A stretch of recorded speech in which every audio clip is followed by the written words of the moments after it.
Kemudian juga Allah mengatakan di sini, ya ibadi innakum tukhti'una bil-laili wan-nahar wa ana aghfiru dzunuba jami'a fastaghfiruni aghfir lakum.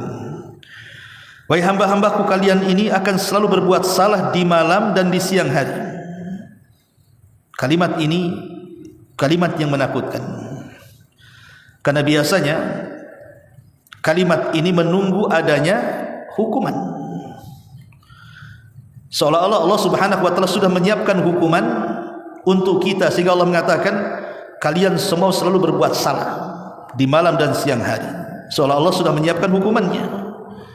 Sama dengan orang tua, kalau kalian malas-malas, kemudian orang tua mengatakan kau ini malas terus, kau ini terlambat terus, kau ini nakal terus, seolah-olah orang tua itu sudah kesal dan siap memberikan hukuman. Maka kalimat ini juga sama, seolah-olah Allah Subhanahu wa ta'ala sudah memberikan atau menyiapkan semacam hukuman bagi kita karena kita selalu berbuat salah kepada Allah siang dan malam.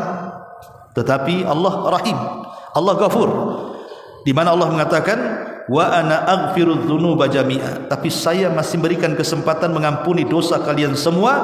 Fastaghfiruni, mintalah ampun kepadaku, aghfir lakum, ku beri kalian ampun. Dan ini semana dengan sabda Rasul, kullu bani adam khata'un wa khairul khata'ina tawwabun. Setiap anak Adam itu berlaku salah, dan sebaik-baik orang yang berlaku salah adalah bertobat kepada Allah Azza wa Jalla.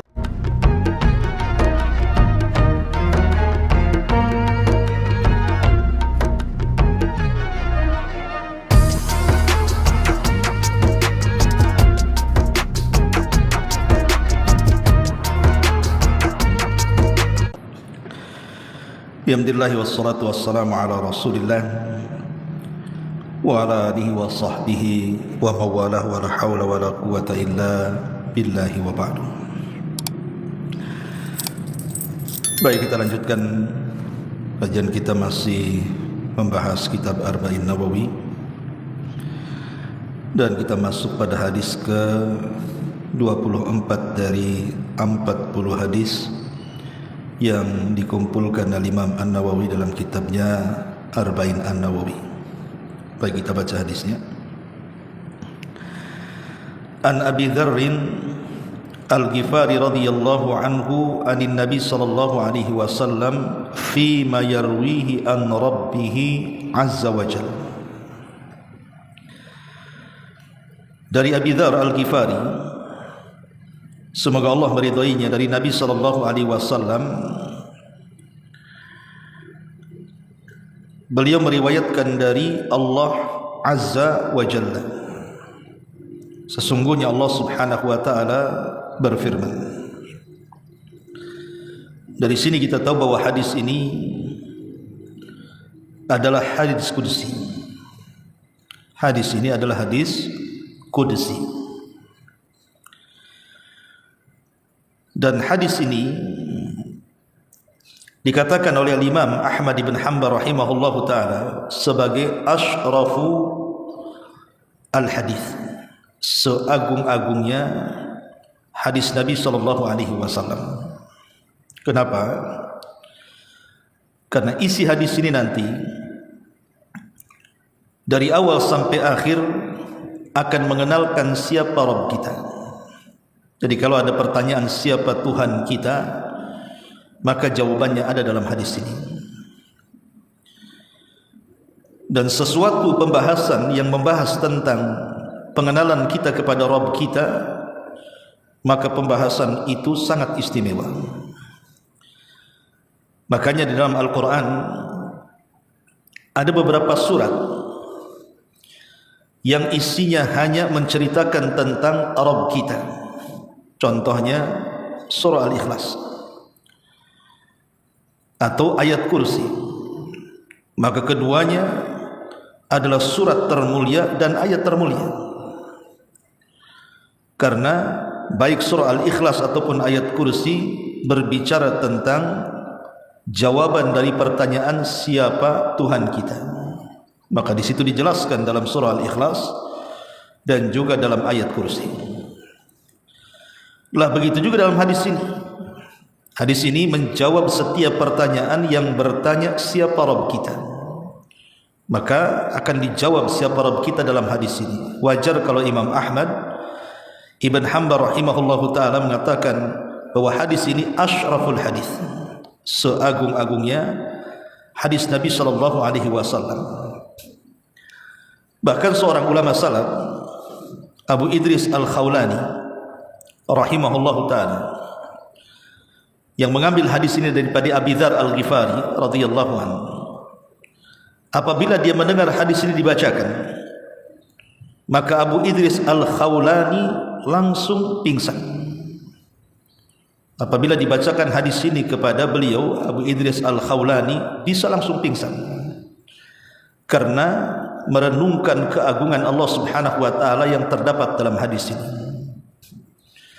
Dan hadis ini adalah hadis terbaik yang diriwayatkan oleh penduduk Syam, karena semua rawinya adalah para penduduk dari negeri Syam.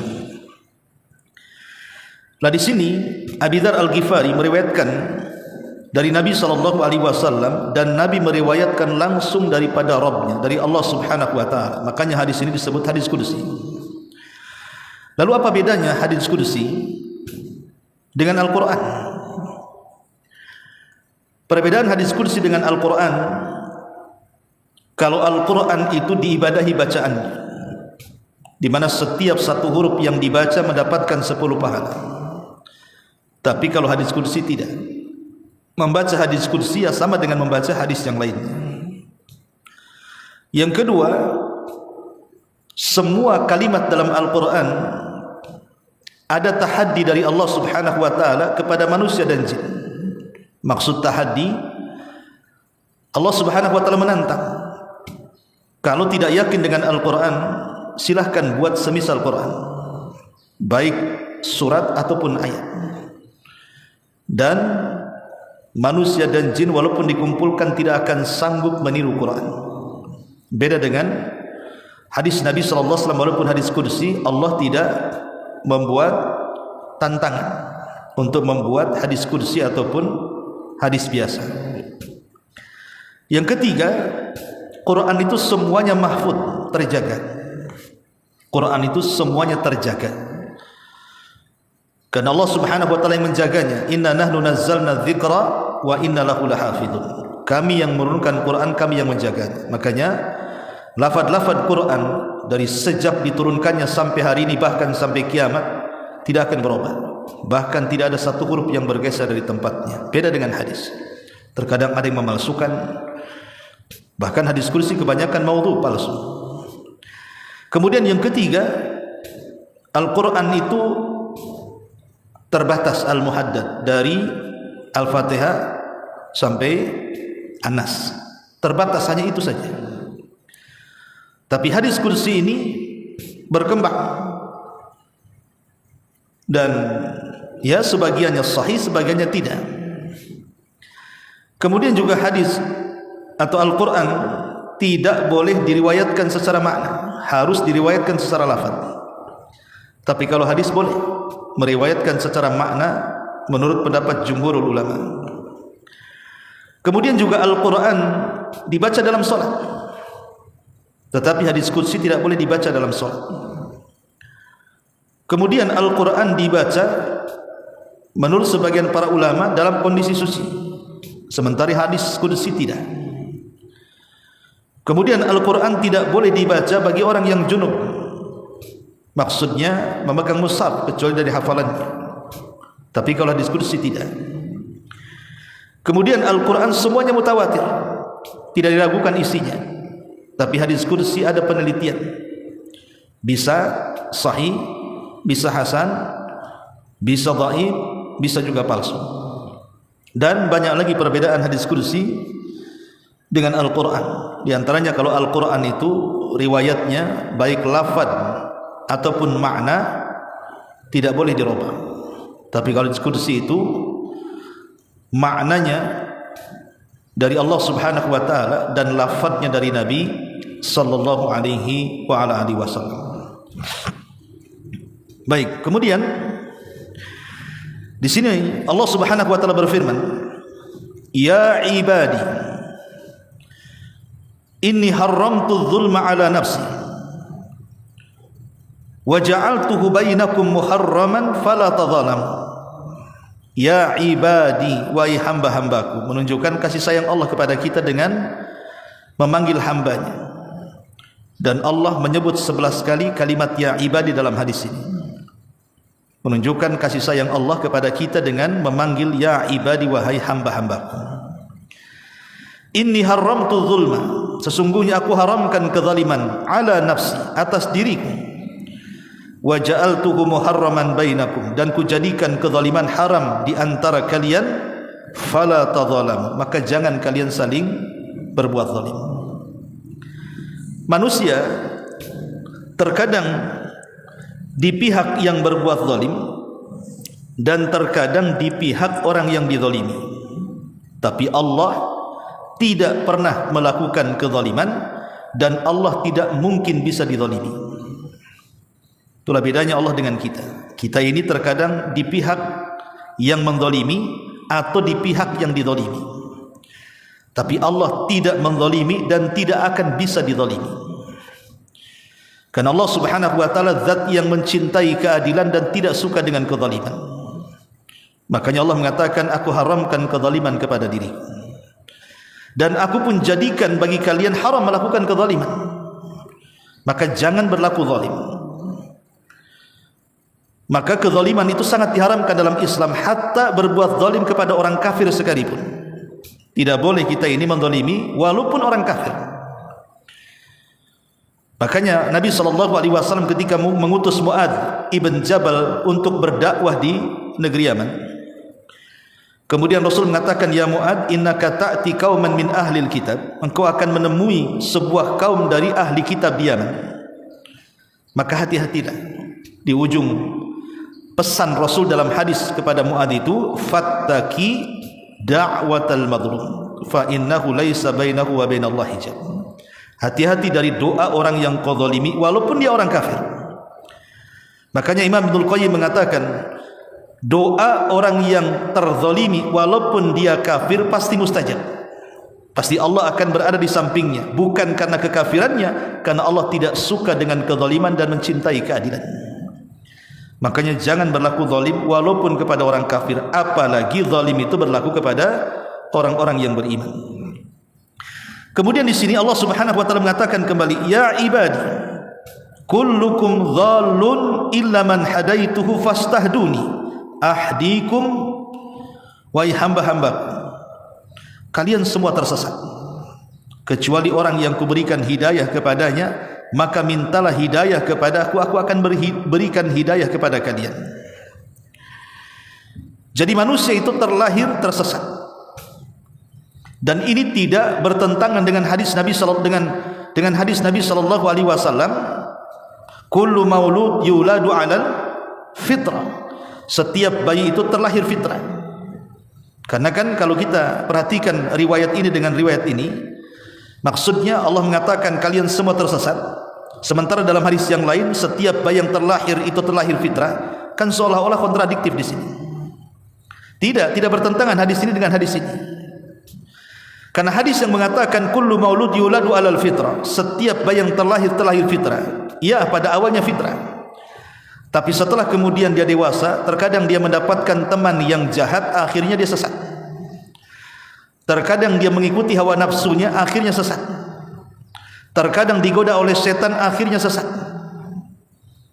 Ya, terkadang kemudian dia pun terjerumus kepada kesesatan karena ayahnya yang menyesatkannya, orang tuanya yang menyesatkannya. Makanya hadis tadi ada lanjutannya, fa abawahu yuhawidanihi au yunassiranihi au yumajjisani, maka ayah yang menjadikan dia Yahudi, Nasrani ataupun Majusi.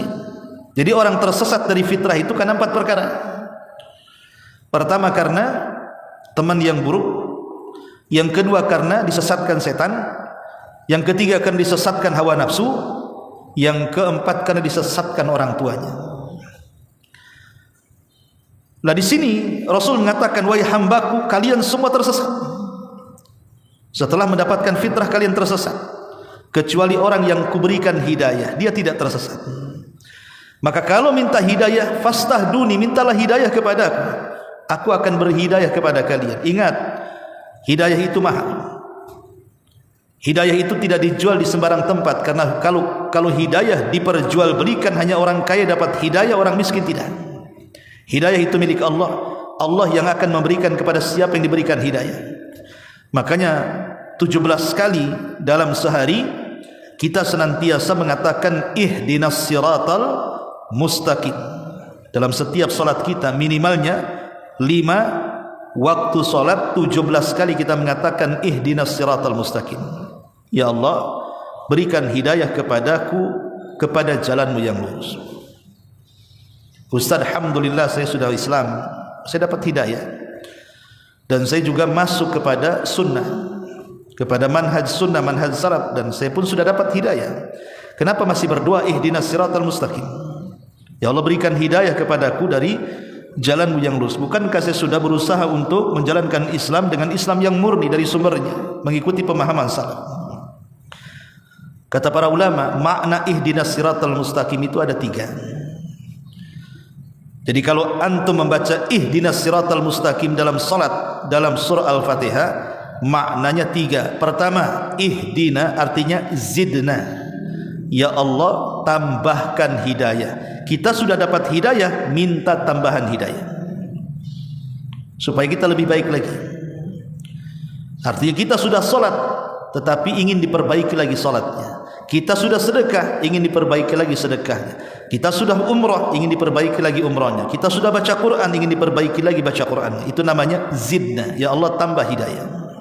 Mana yang kedua, ihdinas siratal mustaqim. Ihdina artinya sabitna. Ya Allah, tetapkan hidayah. Ya Allah, tetapkan hidayah. Hidayahku kepada jalanmu yang lurus. Kenapa kita minta ditetapkan istiqamah dalam hidayah? Karena terkadang bisa saja setan menyesatkan kita, akhirnya kita tersesat.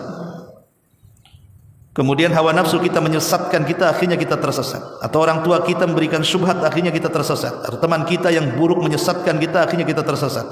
Terkadang hidayah ini ada yang bisa dipertahankan atau tidak. Makanya pentingnya istiqamah. Jadi kalimat ihdina artinya sabitna. Ya Allah, tetapkan kami dalam hidayah kepadamu. Dan makna yang ketiga maksudnya ihdina, ya Allah, berikan hidayah kepadaku. Maksudnya hidayah yang akan datang. Hidayah yang akan datang. Alhamdulillah, hari ini kita dapat hidayah, kita masih bisa sholat, puasa, zakat dan yang lainnya. Belum tentu nanti di akhir hidup kita ini masih tetap di atas hidayah. Jadi hidayah untuk masa depan supaya kita meninggal husnul khatimah. Makanya di sini Nabi SAW dalam hadis qudsi Allah berfirman, fastahduni ahdikum. Maka mintalah hidayah kepadaku, aku akan beri hidayah kepada kalian. Kemudian di sini Allah juga berfirman kepada kita, ya ibadi, kullukum ja'iun illa man at'amtu fastat'imuni ut'imkum. Wahai hamba-hambaku, kalian semua lapar kecuali orang yang kuberi makan. Maka mintalah makan kepadaku, kuberi makan kepada kalian. Apa maksudnya? Kita ini terlahir lapar. Yang ngasih makan kita siapa? Allah. Lewat siapa? Lewat ibu kita dengan air susunya. Kemudian besar sedikit kita makan ASI, besar sedikit kita makan nasi dengan berbagai macam lauk pauknya. Pertanyaannya, nasi dan lauk pauk itu dari mana? Dari sawah, dari ladang, dari hutan. Pertanyaannya, siapa yang menumbuhkannya? Siapa yang menumbuhkannya? Afara'aitum tahrusun? Apakah bagaimana pendapat kalian tentang kalian menanam itu? Aantum tazra'una am nahnu zari'un? Apakah kalian yang menumbuhkan tanaman itu? Apakah aku yang menumbuhkan? Kata Allah. Manusia itu hanya bisa menanam biji, tetapi yang menumbuhkan siapa? Allah. Manusia itu hanya tawakal ketika seseorang kemudian menanam padi. Siapa yang menumbuhkan padi itu? Allah. Ketika manusia menanam buah-buahan, mangga, rambutan, durian atau apa namanya, siapa yang menumbuhkan dan membuahkannya? Allah. Jadi makanan itu berasal dari Allah. Maka mintalah makanan kepada Allah, karena rizki itu datang dari Allah, bukan dari makhluk. Maka siapapun yang minta rizki kepada Allah, maka Allah akan berikan rizki kepadanya. Kemudian juga, ya ibadi kullukum arin illa man kasaitu fastaqsuni uqsukum aqsukum, wahai hambaku, kalian semua telanjang kecuali orang yang kuberi pakaian, maka mintalah pakaian kepadaku, kuberi pakaian kepada kalian. Manusia itu berawal telanjang. Allah mengatakan, Allahu akhrajakum min butuni ummahatikum la ta'lamuna syai'a. Allah ketika mengeluarkan kita dari perut ibu kita, apakah kita pakai baju? Tidak. Manusia terlahir telanjang dan akan menghadap Allah pada hari kiamat juga telanjang. Yuhsyarun nas yaumal qiyamah khufatan uratan ghurlan buhman. Manusia akan dikumpulkan dan dibangkitkan pada hari kiamat tidak menggunakan sandal, tidak dikhitan, tidak berpakaian, bahkan tidak membawa barang di badan. Artinya akan telanjang pada hari kiamat. Sebagaimana lahirnya telanjang, menghadap Allah juga telanjang. Lalu siapa yang ngasih pakaian kepada kita? Allah yang berikan pakaian. Karena pakaian kita ini juga terbuat dari tumbuh-tumbuhan. Semua pakaian kita terbuat dari tumbuh-tumbuhan. Dan yang menumbuhkan juga Allah subhanahu wa ta'ala. Maka minta pakaian kepada Allah, maka Allah akan berikan pakaian kepada kita. Kemudian juga Allah mengatakan di sini, ya ibadi, innakum tuhti'una bil-laili wan nahar wa ana aghfiru dzunuba jami'a fastaghfiruni aghfir lakum. Wahai hamba-hambaku, kalian ini akan selalu berbuat salah di malam dan di siang hari. Kalimat ini kalimat yang menakutkan, karena biasanya kalimat ini menunggu adanya hukuman, seolah-olah Allah subhanahu wa ta'ala sudah menyiapkan hukuman untuk kita, sehingga Allah mengatakan kalian semua selalu berbuat salah di malam dan siang hari, seolah Allah sudah menyiapkan hukumannya. Sama dengan orang tua, kalau kalian malas-malas, kemudian orang tua mengatakan, kau ini malas terus, kau ini terlambat terus, kau ini nakal terus, seolah-olah orang tua itu sudah kesal dan siap memberikan hukuman. Maka kalimat ini juga sama, seolah-olah Allah subhanahu wa ta'ala sudah memberikan atau menyiapkan semacam hukuman bagi kita, karena kita selalu berbuat salah kepada Allah siang dan malam. Tetapi Allah Rahim, Allah Ghafur, di mana Allah mengatakan, wa ana aghfiru dzunuba jami'a, tapi saya masih berikan kesempatan mengampuni dosa kalian semua. Fastaghfiruni, mintalah ampun kepadaku, aghfir lakum, ku beri kalian ampun. Dan ini semana dengan sabda Rasul, kullu bani adam khata'un wa khairul khata'ina tawwabun. Setiap anak Adam itu berlaku salah, dan sebaik-baik orang yang berlaku salah adalah bertobat kepada Allah azza wa jalla. Kemudian Allah berfirman lagi, ya ibadi, innakum lan tablughu dharri fatadurruni wa lan tablughu naf'i fatanfa'uni. Wahai hambaku, sesungguhnya kalian tidak akan dapat membinasakan aku, dan kalian tidak akan dapat memberikan manfaat kepadaku. Ingat, Allah itu la tadurru ma'siyatun wa la tanfa'uhu naf'atun. Allah itu tidak akan termadaratkan oleh orang-orang yang berbuat madarat, dan Allah tidak akan mendapatkan manfaat oleh orang-orang yang berbuat manfaat. Maknanya, kalau satu dunia, dari orang yang pertama hidup sampai yang terakhir mati, dari kalangan jin dan manusianya, berbuat jahat kepada Allah, artinya melakukan kemaksiatan, maka tidak akan memadaratkan bagi Allah sedikit pun. Atau sebaliknya, semua manusia dari awal sampai akhir, jin dan manusianya, semuanya bertaubat, melakukan kebaikan, tidak bermanfaat sama sekali bagi Allah. Karena manusia kalau berbuat jahat, maka kejahatannya kembali kepada manusia. Sebagaimana manusia kalau berbuat baik, maka kebaikannya akan kembali kepada manusia. Allah tidak berhajat dengan kebaikan kita, sebagaimana Allah tidak akan merasa tersiksa dengan maksiat kita. Dan itu sama dengan hadis Nabi SAW, kalau seandainya seluruh manusia beriman kepada Allah, tidak akan bertambah kekuasaannya. Sebagaimana kalau seluruh manusia bermaksiat kepada Allah, tidak mungkin berkurang kekuasaannya. Itu menunjukkan keagungan Allah subhanahu wa ta'ala. Kemudian Allah berfirman lagi, ya ibadi, lau anna awwalakum wa akhirakum wa insakum wa jinnakum kanu ala atqa qalbi rajulin wahidin minkum ma zada dzalika fi mulki syai'an. Ya ibadi law anna awwalakum wa akhirakum wa insakum wa jinnakum kanu ala afjari qalbi rajulin wahidin ma naqasa dzalika min mulki syai'an. Wahai hambaku, kalaulah orang-orang terdahulu dan yang terakhir di antara kalian, sekalian manusia dan jinnya, mereka itu bertakwa seperti orang yang paling bertakwa di antara kalian, tidak akan menambah kekuasaanku sedikit pun. Jika orang-orang terdahulu dan yang terakhir di antara kalian sekalian manusia dan jinnya mereka berhati jahat seperti orang yang paling jahat di antara kalian, tidak akan mengurangi kekuasaanku sedikit pun. Dari sini apa? Allah itu zat yang maha segala-galanya, tidak berhajat kepada kita manusia, kita yang berhajat kepada Allah. Salat untuk siapa? Untuk kita yang salat. Zakat untuk siapa? Untuk kita yang berzakat. Puasa untuk siapa? Untuk kita yang berpuasa. Allah tidak berhajat dengan salat kita, zakat kita, puasa kita, baca Quran. Tidak, itu kembali kepada kita yang beribadah. Maka jangan berfikir bahwa Allah berhajat dengan kita, kita yang berhajat dengan Allah subhanahu wa ta'ala. Kemudian Nabi SAW mengatakan, Allah berfirman, ya ibadi, wahai hambaku, law anna awwalakum wa akhirakum wa insakum wa jinnakum qamu fi sa'idin wahidin fasa'aluni fa'ataitu kulla insanin mas'alatahu ma naqasa dhalika mimma indi ila kama yanqusul mihyat idza udkhila al-bahr. Wahai hambaku, jika orang yang terdahulu dan yang terakhir di antara kalian, manusia dan jinnya yang tinggal di bumi ini, semuanya meminta permintaannya kepadaku, lalu aku penuhi seluruh permintaan mereka, tidaklah hal itu mengurangi apa yang ada pada diriku, kecuali sebagaimana sebatang jarum yang dicelupkan ke dalam air lautan.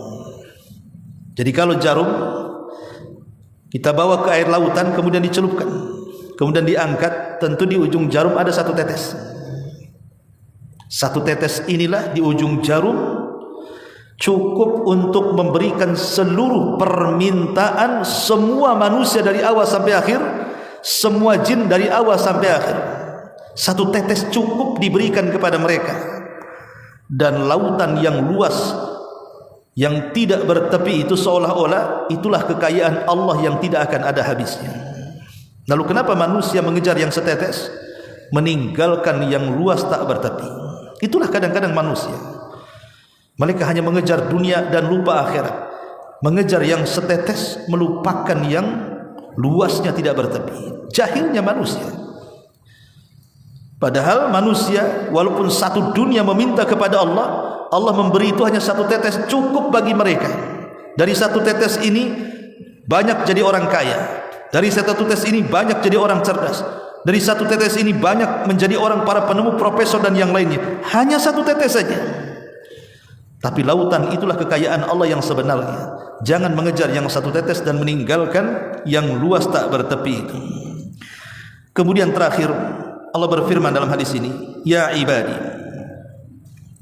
innama hiya a'malukum uhsiha lakum thumma uwaffikum iyyaha faman wajada khairan falyahmadillah wa man wajada ghaira dzalika fala yalumanna illa nafsahu, rawahu Muslim.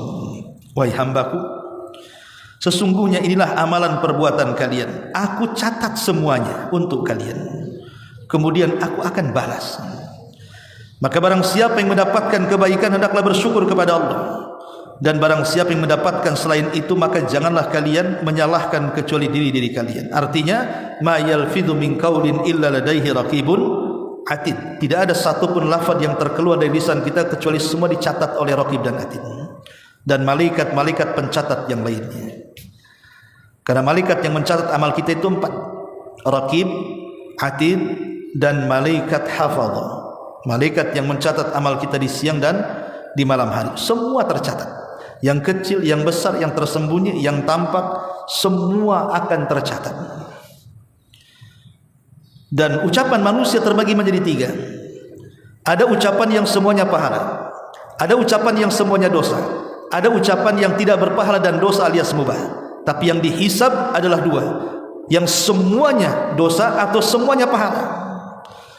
Tapi semuanya dicatat oleh Allah Subhanahu wa taala lewat tangan para malaikat, sehingga tidak ada satupun yang luput bagi Allah Subhanahu wa taala karena sudah ada catatannya semua. Manusia tidak akan mengelak di hadapan Allah Subhanahu wa taala dengan catatan yang dicatat para malaikat seumur kita hidup di dunia, sejak lahir sampai kita mati. Dan semuanya akan dipertanggungjawabkan di hadapan Allah. Kalau selama catatan itu isinya kebaikan, maka pujilah Allah, kita akan mendapatkan kebaikan. Tapi kalau catatannya buruk karena kita berlaku buruk di dunia, jangan mencela kecuali diri kalian sendiri. Itu salah kalian, kenapa berbuat jahat. Wa man ya'mal mithqala dzarratin khairan yara wa man ya'mal mithqala dzarratin syarran yara. Wallahu a'lam. Ini di antara hadis qudsi yang ke-24 dari kitab Arba'in Nawawi. Subhanakallah bihamdika asyhadu an la ilaha illa anta astaghfiruka wa atubu ilaik. Allahu ta'ala. Assalamualaikum warahmatullahi wabarakatuh.